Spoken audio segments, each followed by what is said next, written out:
Assalamualaikum warahmatullahi wabarakatuh. Saya Dewanti Adia Pramesti, NPM 22130210322. Di sini saya akan menjelaskan tentang rencana kampanye CSR. Apa itu CSR? Definisi CSR, tanggung jawab perusahaan terhadap dampak sosial ekonomi dan lingkungan dari kegiatan bisnisnya. Kampanye CSR tersendiri serangkaian aktivitas komunikasi strategis untuk menyampaikan kegiatan CSR kepada masyarakat secara efektif. Tujuan utama kampanye CSR tersendiri membangun citra positif partisipasi publik dan hubungan emosional antara perusahaan dan masyarakat. Selanjutnya ada dimensi kampanye CSR, ada dua. Yang pertama ada dimensi sosial. Substansi program CSR yang mencakup bidang seperti pendidikan, lingkungan, dan kesehatan. Yang kedua ada dimensi komunikasi, cara menyampaikan pesan sosial ke publik melalui strategis media, partisipasi, dan branding.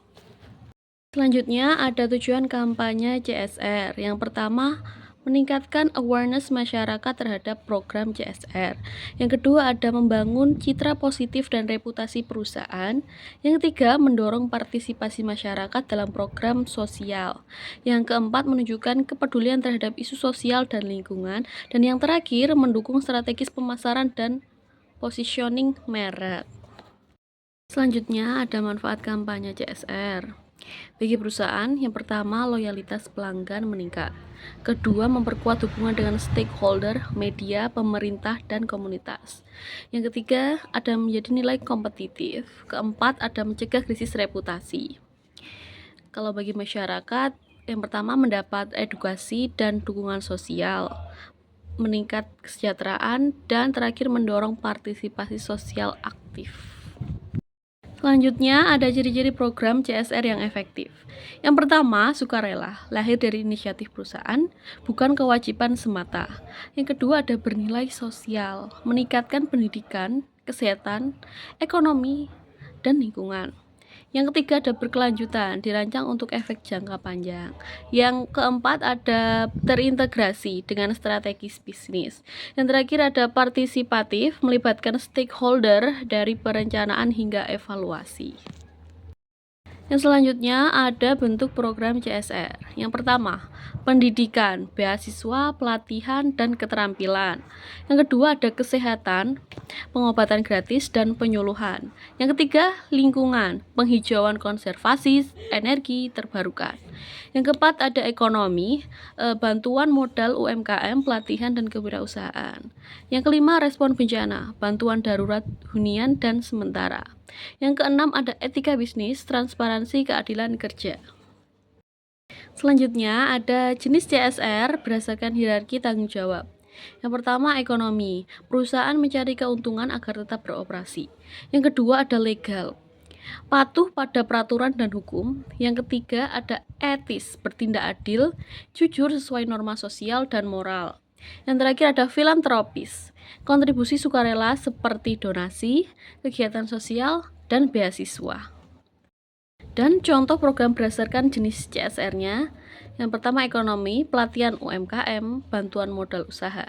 Yang legal, kepatuhan regulasi lingkungan, perlindungan konsumen.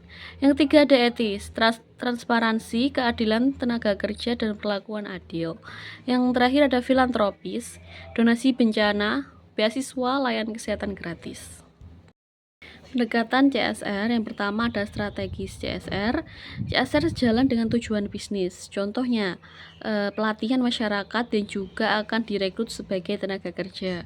Yang kedua responsif CSR, respon terhadap isu mendesak seperti bencana atau krisis sosial. Langkah-langkah penyusunan proposal kampanye CSR. Yang pertama, identifikasi isu sosial. Yang kedua, penetapan tujuan dan sasaran. Yang ketiga, strategis dan pesan kampanye. Yang keempat, rencana kegiatan. Yang kelima, perencanaan anggaran. Yang keenam, pemetaan stakeholder. Dan yang terakhir, monitoring dan evaluasi. Selanjutnya ada strategi perencanaan kampanye CSR. Yang pertama, analisis SWOT, potensi dan tantangan internal dan eksternal. Yang kedua ada penentuan tema. Yang ketiga segmentasi audiens. Yang keempat pemilihan media. Kelima desain materi komunikasi. Keenam melibatkan stakeholder. Yang keenam evaluasi efektivitas. Yang terakhir ada kesimpulan, kampanye CSR adalah alat strategis untuk membangun citra dan menciptakan dampak sosial. Perlu dirancang dengan strategi komunikasi yang tepat, berbasis data dan kolaborasi. Perusahaan yang sukses menyelaraskan CSR dan strategis bisnis akan menciptakan keberlanjutan dan shared value. Wassalamualaikum warahmatullahi wabarakatuh.